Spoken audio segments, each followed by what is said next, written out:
तमिलनाडु के तिरुवरूर जिले के वलंगाईमन टाउन पंचायत में लगभग 200 मीटर लंबी और 10 फुट ऊंची एक दीवार खड़ी है। ये दीवार देखने में तो साधारण लग सकती है, लेकिन वहां रह रहे अनुसूचित जाति माने एससी परिवारों के लिए गहरी चोट जैसी है।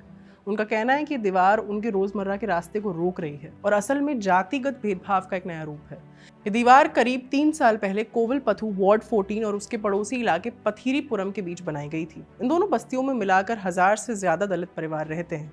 600 परिवार कोविलपथु में और लगभग 450 पथीरीपुरम में। पहले एक सीधा 2 किलोमीटर लंबा रास्ता था जिसे पीढ़ियों से लोग इस्तेमाल कर रहे थे।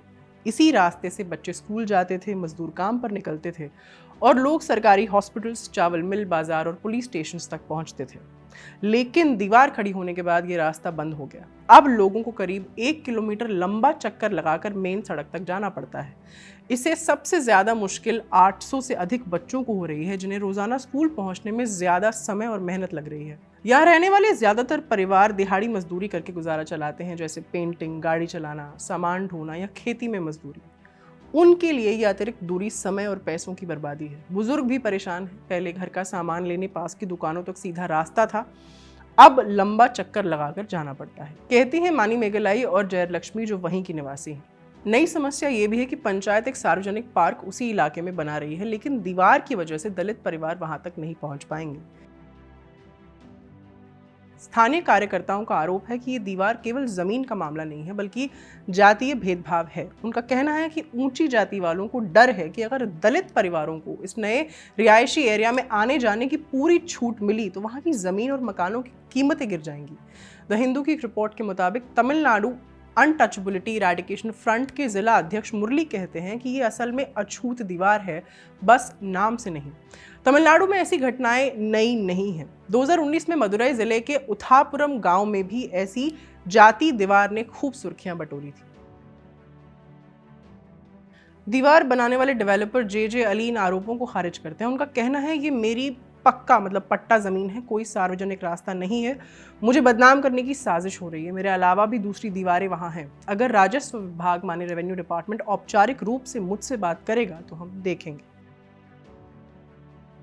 सितंबर 2024 में एक शांति समिति की बैठक हुई थी। उसमें रिकॉर्ड किया गया था कि पहले वहां एक लकड़ी का पुल, एक वुडन ब्रिज हुआ करता था, जिससे लोग उस रास्ते का इस्तेमाल कर पाते थे। बैठक में ये तय हुआ था कि पीडब्ल्यूडी सर्वे करेगा और अगर जमीन पर अतिक्रमण पाया गया तो आदि द्रविड़ कल्याण विभाग जमीन अधिग्रहण पर रास्ता फिर से खोलेगा।